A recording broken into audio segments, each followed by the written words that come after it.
People don't quit bad jobs. They quit bad managers and toxic cultures.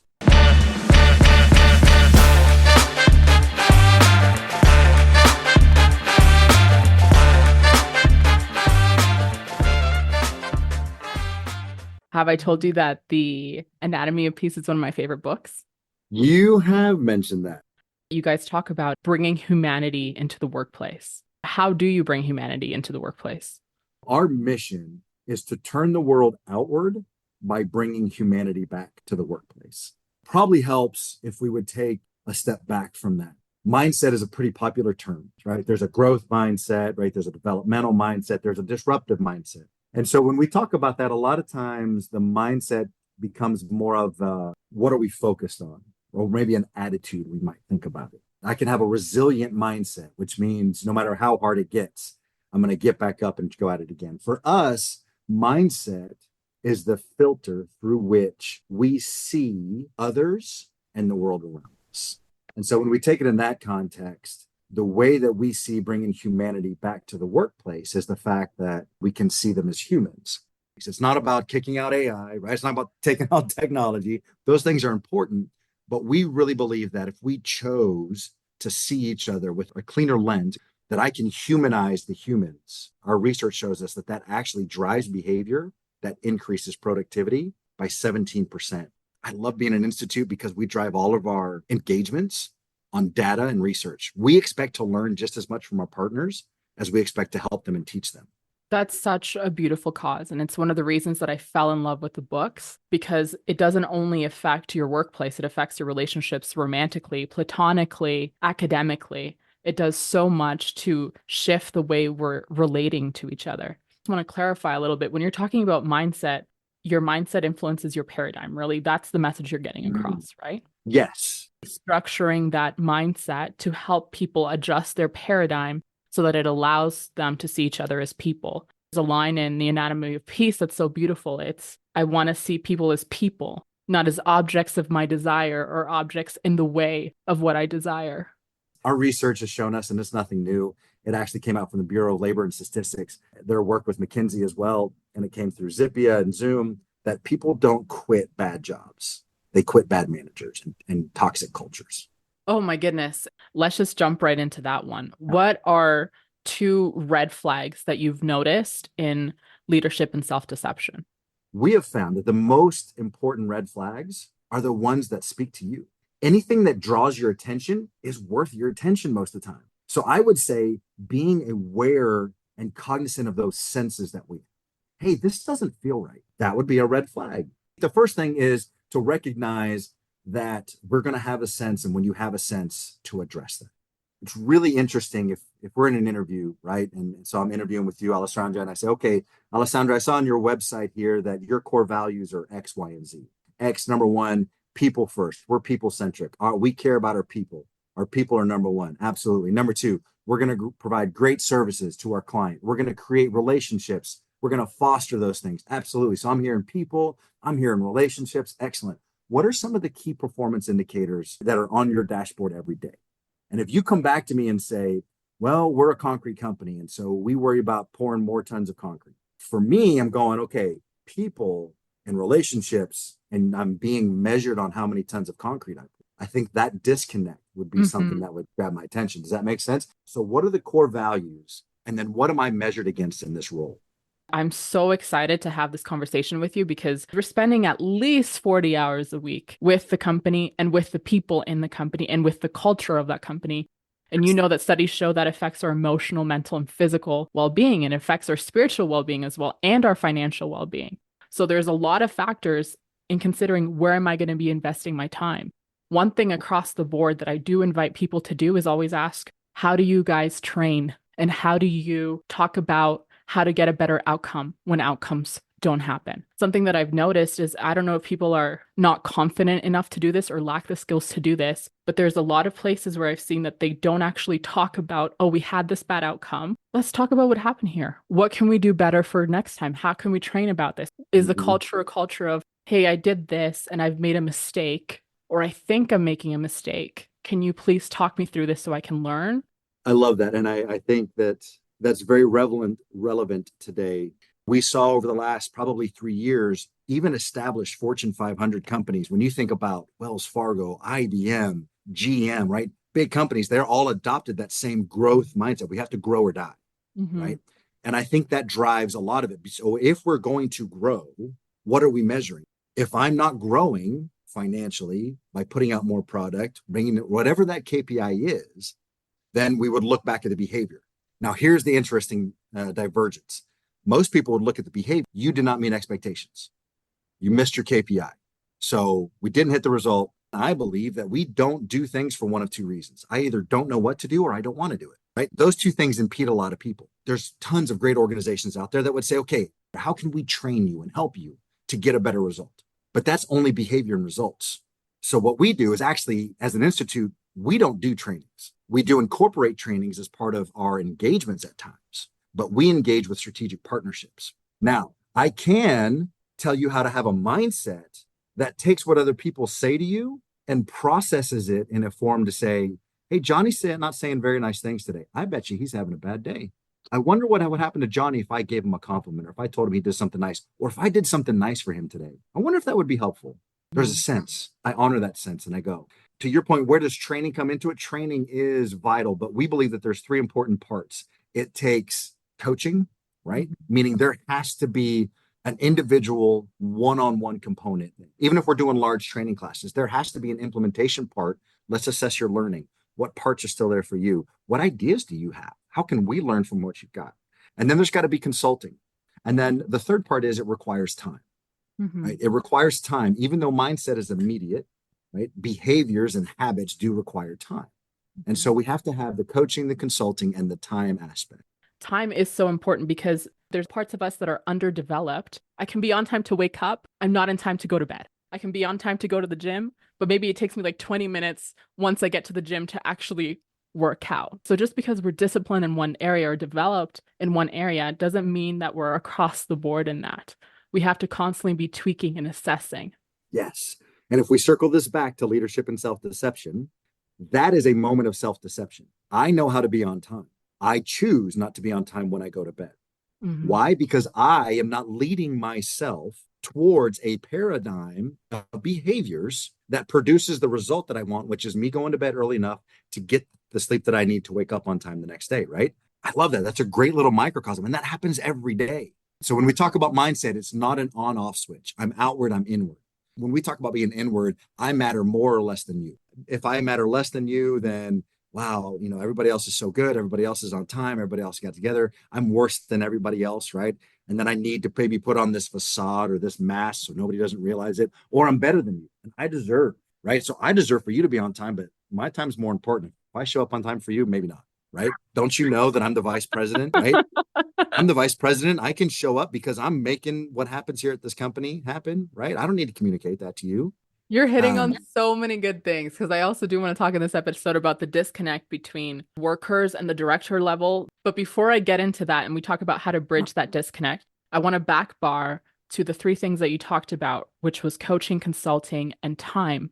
I think those are amazing. I love that you listed those tools. I would also add psychological safety is crucial for any of that to be successful. So in your example earlier where you're saying, oh, maybe they don't want to do it or they don't know how to do it, there's fear in that. And there's also a little bit of insecurity in that. So how can we foster psychological safety in the workplace? Yeah, that's a great point. And actually, a third of our work is focused just on that inclusion piece, right? Building inclusion first by creating safety for us to just be. I can't be inclusive if you don't want to be where I am. I can try and I can have all the initiatives and all the behavior based. And here's the other thing. Have you ever walked into a room where you just kind of felt like nobody wanted you there, or you were in the wrong place and you have that feeling like, oh. I've walked into interviews where I was like, I don't feel like they have the values that I have. And I was no longer interested in the position. I asked more questions to find out. I was like, maybe I'm wrong. We always want to be careful of biases. Yes. And then asking more questions, it's like, I don't feel that values wise, I would fit in well here. Yes, you hit it right on the head, because the third of our work that focuses on inclusion gets to the point of recognition of biases and then tools to either modify them or put them off. Some of them are good. I want my girls to have a bias against all flame, even the pretty blue ones that come out of the stove that look like Elsa's. Don't touch. They're all hot, right? That's a good bias, right? We can have that. Not all biases are the same. And so that gets back to that self deception. If I am self deceiving, if I am less than or more than you, do you want to be around somebody that is just self hating and feels less than you and doesn't feel what, oh man, Alessandro's just so good. Oh, I can't do anything right, right? Does that start to drain on you after a while? Yes, the same if they were, I'm way better than Alessandra. I just want someone who's like, Absolutely. I'm flawed, Al is flawed, but let's just work on things together. How do we create psychological safety? First and foremost, we choose to see people as people in the totality of their humanity. Hmm. Nothing more, nothing less, but you matter like I matter. And if you matter like I matter, that's probably going to drive me to be curious. And then as I'm curious, then we have a space through which you're going to sense that, right? And I can invite you in a way. Now, maybe immediately you're not there. We don't have that safety. But with time, we can create that repeatedly so that you start to see I'm earnest. And as I get curious, you feel more willing to be open. I think the other thing that we can do that I found helpful is if I really want to help a situation, if I want to create that security, is to give before I try to get, Mhm. right? Vulnerability, I believe, to be contagious, but it's also dangerous. There's certain situations and environments where my sharing something that's deeply personal might really resonate. Other situations, you can ask my daughter, just becomes embarrassing, right? But that leads me to be more curious. It keeps me from shutting down, I guess is the point. How do we create safety? It really is openness. Then we can create a connection, right? So I love that point because it gets back to time and the openness, but also doing so in a way that's actually considering the other person, And right? maybe starting small, specifically to the Yeah. workplace, especially when I've been over departments. It's nice to connect with people so that they can see I'm a person. I don't ever want anyone to feel intimidated or scared. That's a very archaic way of leading. If you look at the studies, people don't perform well under that kind of environment. They perform well if they feel they have a leader who actually cares about them and who values them. And doing small things like having weekly meetings with the team. Hey, these are the objectives for this week. What are some challenges that we're thinking are going to happen with this?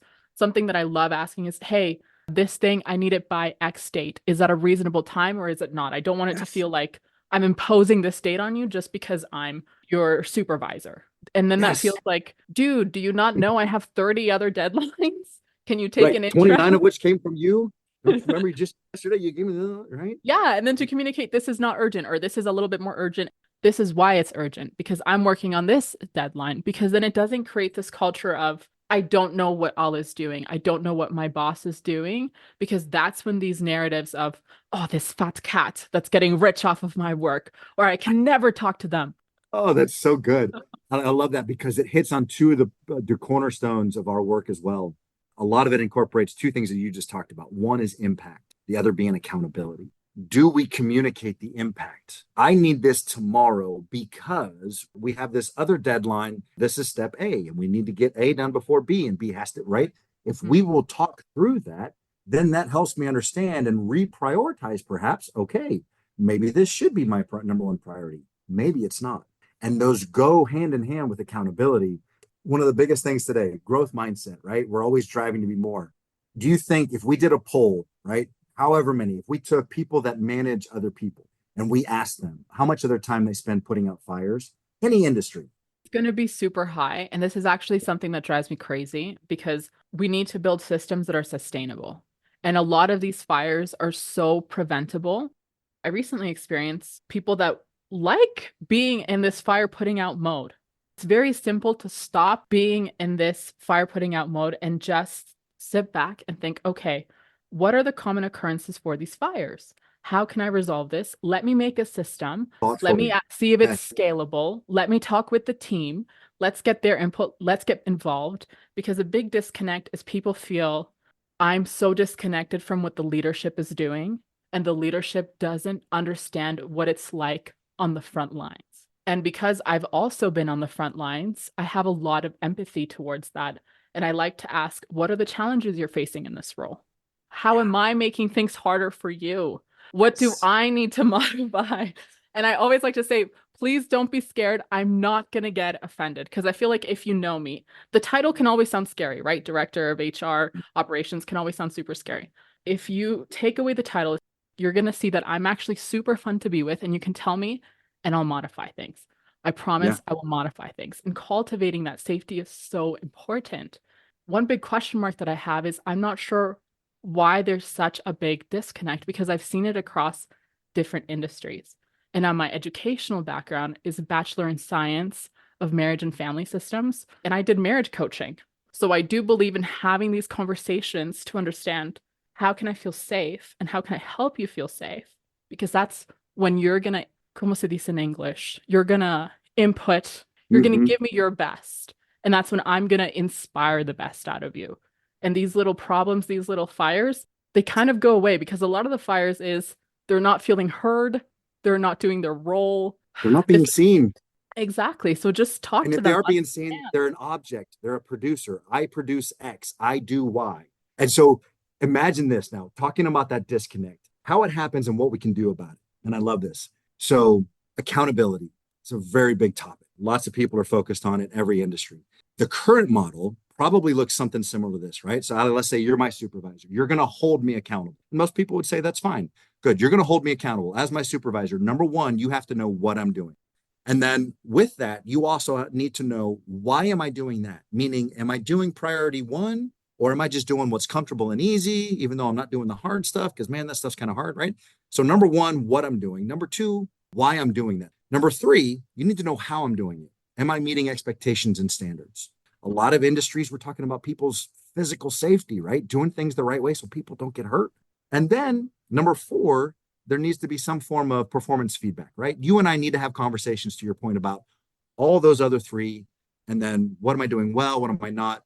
Would you agree that that's probably pretty similar to how most organizations hold people accountable? To what I've seen, yes, Okay. except that what I have seen across the board in all industries is, and I shouldn't say all, I haven't been in every industry, but is One that juice. they only talk about these expectations and performance at the annual review instead of Right. It's having a limited, few and weekly far or between. monthly communication of understanding, oh, hey, Lee, why are you prioritizing this? Because I could have, as your supervisor, miscommunicated what Yep. the objectives and priorities are. And I also may not have given you the best understanding. And I may also have not even empowered you to do what you need to do. I think it'd be And better let's as we measure it onboard people. and then Exactly. measure the difference. Let's And we'll measure see the the results. right. So my question to leaders is then, Ali, as the supervisor, you're doing my job 4 times over. When do you have time to do your job?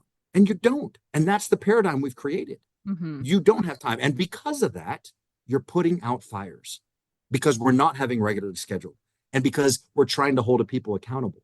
The shift we take from mindset is, imagine we turn that on its head and we help develop accountable people. Hmm. So what does that look like? Ali, we've got this project over here. Something came up unexpected. Now, we don't have what we need, but we've talked to this other division over here. They're, engineering's going over here. They're putting together what we need. We should have that online by tomorrow. We're going to be about 24 hours behind schedule. We've talked to, the crew leads. They're getting their crews set up. It's going to require some overtime. It's going to look like this. So that's why we're going about it. All right, supervisor, what other guidance do you have? Instead of showing up and saying, hey, what do you want us to do? I love what you just described, Lee. I love it so hard. And the only way I can see that even being remotely feasible is if you, the person asking your supervisor that or saying these things, feel confident and comfortable and safe with your supervisor. If you also have had your supervisor help you integrate with other departments so you feel comfortable communicating with them, and you have a Yes. supervisor who is reasonable, Yep. certain things have to be in place for us to be able to nurture accountable people. Sometimes we And it have accountable people, but our system and culture cannot sustain them. And it helps quiet people's voices. So it's looking at, hey, how can I do a better job here so that I can support and sustain these accountable people? Because I personally do believe people are good and amazing and they want to oh, do the best. absolutely. Like I can't fathom someone wanting to go to work and be like, I want to do the worst job possible today. Yep. And I want to How am I not going to feel mess good things about up today? myself. Yeah. Yeah, I love that. And so when we talk about accountability, then that literally means I get to see you and I take you and my impact on you into account. But what if I'm the line operator I'm not the manager. I'm not the director, right? I'm not the leader. How can I have influence and impact on that? And it's interesting. I know you and I both used to live in Peru. You remember what traffic was like down there, right? Yeah. Horrendous. But I think it applies if we imagine anybody trying to merge onto an interstate, right? So imagine you're in a car, you've got your family or loved ones, right? There's people of value to you in the car. You're trying to merge. In the merge lane, there's an 18-wheeler, big truck coming. You see the driver, you know the driver saw you, right? You kind of lock eyes for a moment.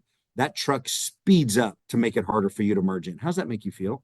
Frustrated and stressed because now I'm like, let me not merge. And I'm Right. hoping there's no one behind me so I don't get hit. Yes. If you're like me, I start horribilizing that person. I will live your entire life for you in a matter of 15 seconds. You're the worst person. You don't see me. You don't care about my people. Don't you know we have to get there? And my kids are late for school. And doesn't any of that matter? In 15 seconds, I've lived your whole life and you're the worst person ever. Now, did the truck driver do anything wrong? Did they break the law? No, their job is to get down the road safely. So technically, they did their job. But now you're in that lane. You're feeling that way. You're frustrated, right? You're having that conversation about them. How does that impact your behavior towards the next person trying to merge in? Are you more likely to do the same? It creates Yes. this negative feedback loop. And workplace is all about creating positive feedback loops. I think every role is a leadership position. I really do, because I have to lead myself. you're exactly. And also you have your stewardship over projects that you are communicating with, people that you're liaisoning with, contracts, every single thing. But I'm super grateful for the bosses that I had who were empowering and who made me feel like I could come up with ideas. We were hosting this huge event. I was the event planner leader thing for like 300 people. And then I asked her about something. I was like, hey, wouldn't it be a lot simpler if we just did A, B, and C? And she's like, yeah, let's do that. I was like, okay, cool. Or we had the CEO and the owner who wanted to make a change. And I was like, I don't think he's realized that this would affect X, Y, and Z. So we would have to change Yeah. the system around. And she stopped and she looked at me and she's like, you have a systems mind. And I was like, what? You have a systems mind. You see systems, you see the flaws in them, you see how to improve it. No one in my life had ever told me that. And that changed the entire way that I thought about myself. Because being the older sister with my family growing up, I'd be like, hey, this doesn't make sense. There's a flaw in this. I'd be like, stop it. Stop being a brat. Stop Just. judging people. Why are you judging me in everything I do? Right. And then I worked with them. And then she was like, you have a systems mind. And all of a sudden, it was okay to point out there's flaws in the system and these are the solutions to it. Can we try this? Let's see if this is actually scalable. So Right. I'm super grateful for the power that comes in when people believe in their people and nurture these good gifts. They nurture quality so that they can be leaders, even if they're not in a high leadership role. I love that. And Yeah. I think that is probably part of bringing humanity back to the workplace, allowing It really ourselves is. to be a little bit vulnerable, not It just is. having to go in and do a job, but realizing we're impacting all these people around us, and all these people around us are impacting us too. Yes. To your point about being a leader, I believe that one of the biggest self deceptions is that I'm not a leader because beyond leading myself, I always choose my impact good, bad, helpful, not. Now, sometimes I do it consciously, sometimes I just do it by habit. This is how I am and this is how I operate, and that has an impact. And I just kind of make that irrelevant because that's just how life goes. But if we choose to truly lead ourselves and within that leadership, lead the type of impact we want to create and have on others, we get so curious about ourselves and others. And the questions I've found just start bubbling up. That communication is so beautiful because sometimes in this day and age, we're at a point where it's, hey, you're not realizing how you're impacting me. You're an absolute jerk. You're horrible. Instead of being like, oh, they probably didn't know. We don't have to become enemies because of this. We just have to ask more questions. We just have to understand each other more and give each other space to understand each other without creating any narratives in our mind about what that person is like. Yes. A lot of times we talk about giving time to something, dedicating time, but how often do we think about giving space to something, which incorporates time, but it also incorporates a lot of more of what is the human, right?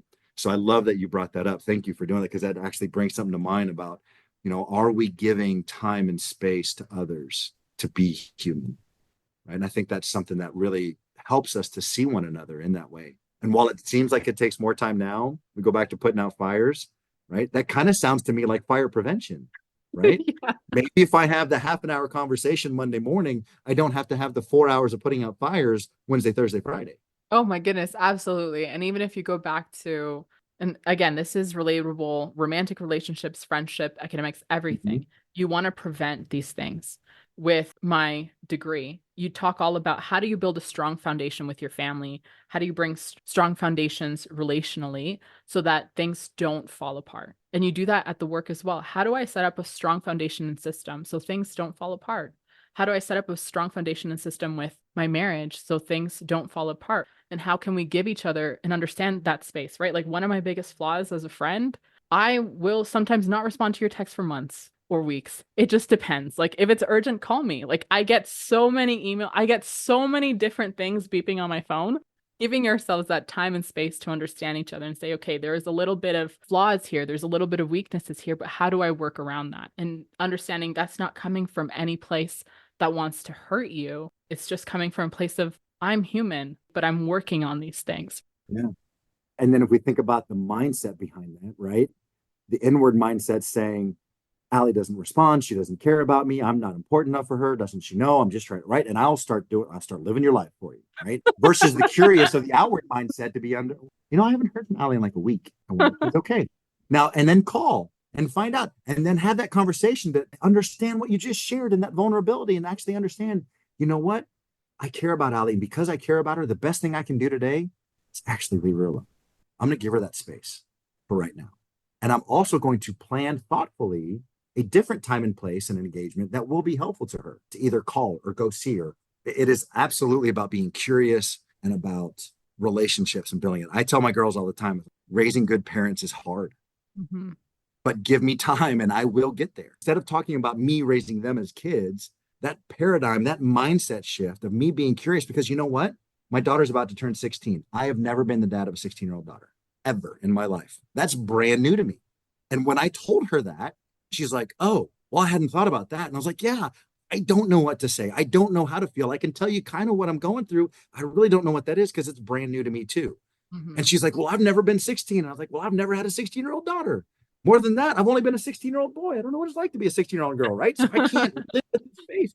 And so that took us immediately from being butting heads, me trying to help, kind of, but not really. Her trying to help, kind of, but not really, right? Because she wanted her point and I wanted my point, to where we just quickly just got curious and gave that grace and that space as you talk about. And so I think that is absolutely important in all of our relationships to realize we can learn and realize that everybody's kind of new every day.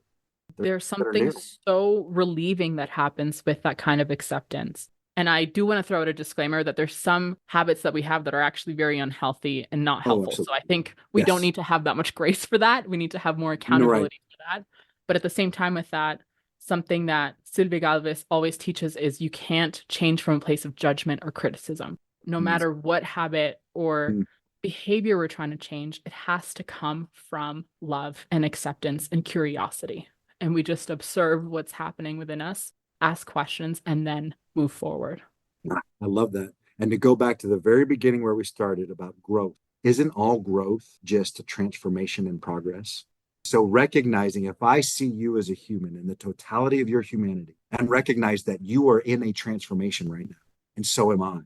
And here's the other disclaimer. I am not the best dad, and this does not happen 24/7, but I have my moments and I'm learning and we are getting better. And again, they're raising a good dad. One day I will be really good and I'll be better, but I'm transforming too. So, but yeah, it's, if we can be thankful for who we are and how that drives our behavior and results, it's been very helpful to me.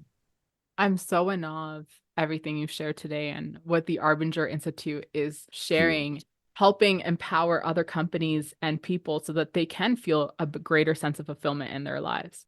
I want to be mindful of your time, so I'm just going to ask you the last few questions. One that I'm really curious about is, what are 3 things that you think makes a really great leader? One that has a really positive and empowering impact on the team.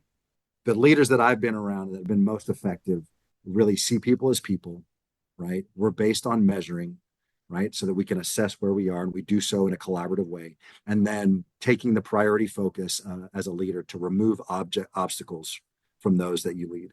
I really, really, really like that. Removing the obstacles. And then maybe sometimes realizing maybe there's some ways that I'm being an obstacle to my team as well. And how can I do that in English? Introspection? Nope. Introspection. Nope. Yes, say it for me. That's not right. Introspection. Right? Yes, that one. Self-reflection. Self-reflection is absolutely. love that. Because but back to self-deception, right? I recognize that I'm part of the problem and I can actually help make it go better. Yes, that's something that I've been super grateful for amazing leaders where they haven't been like, oh, my team sucks. That's why we're not meeting the KPIs. That's Mm. why the department's not doing well. No, it's like, oh, how can I help my team? That makes the real difference in bringing everyone up and everyone feeling like they have a bigger incentive to play a bigger part and to play their part well. Because ultimately, that's what we want, isn't it? To feel seen, to feel loved, to feel valued. And that only happens if we're empowered to do that. And when we do feel that we are being loved, seen, and valued, our output is amazing. It's just like magic. What can't we do? Right. And what's the magic? The magic is that the potential that exists already in you that we might be blind to within ourselves, others help us see and recognize and then facilitate, or as you say, empower that most important move, which is to remove that obstacle, which sometimes is my own fear, my own guilt, my own reticence, right? Whatever that happens to be, that might be the biggest obstacle. Another question that comes to mind is if there's someone that doesn't feel like they're a leader in their lives, what words of encouragement would you give them? Don't let the challenge in front of you distract you from what has actually gotten you to here. So if you feel like you're not a leader, see the potential in front of you, recognize it might be hard or difficult, and then leverage what's gotten you to where you are now. To your point, what are my strengths? What are my weaknesses? Can I measure those? And then go to work on them. It's that recognition of the fact that you've already led yourself to where you are now, whether it was consciously or unconsciously, you've already led that. Now, let's be more thoughtful and deliberate about leading ourselves and our impact, and then how we can turn that into leading others, because others will want to follow us. The best leaders I had don't tell me to follow them. I follow because I want to follow them. Lead that impact, and others will want to follow you. Because they'll be inspired to. It's also interesting what you're sharing because when I got back from my mission, actually, where I was translating in Sacrament from Spanish to English or English to Spanish, I can't remember. And then I was also in the Relief Society. I think I was like visiting teacher coordinator or something like that. And I was also in So the like a Young Women's supervisor. doing something Uh, else. And I think I also was doing seminary. So I had like four responsibilities that I was doing at church. But I remember I felt I'm so lost and I don't actually know what I want to do with my life. And all these people are looking to me in these four different functions. And I just feel so lost and so confused that I don't even feel it's appropriate for them to look to me. So I very conveniently was like, you know what? Before I move back to Canada, I'm going to go travel around Peru for a month. And that will be the perfect excuse to say, hey, I need to step back from these responsibilities. And I remember talking to you about that. But the real reason wasn't because I was going to go around for a month. It was because I didn't feel like people should be looking to me because I had no idea what I was doing. So it's amazing how our own self-perception can influence the way that we lead.